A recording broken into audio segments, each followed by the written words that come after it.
Here is how you can be able to find and copy your Paws deposit address on Bitget. It's very easy. The first step you have to take is to open up your Bitget exchange account. Then what you have to do next is tap on where you can see assets. So let me tap on assets.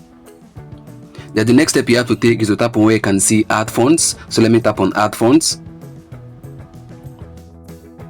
Then the next step you have to take next is to tap on deposit crypto. So let me tap on it.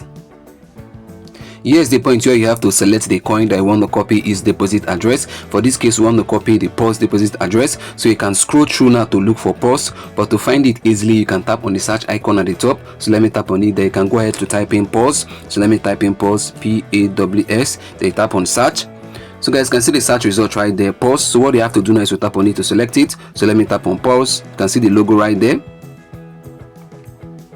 So guys, right there is your deposit address, the Paws deposit address. You can see it right there. For you to be able to copy it, what you simply have to do is to tap on the copy icon on the right hand side. So let me tap on it. So guys, now you can see it copied. So this is how you can be able to copy your Paws deposit address on Bitget.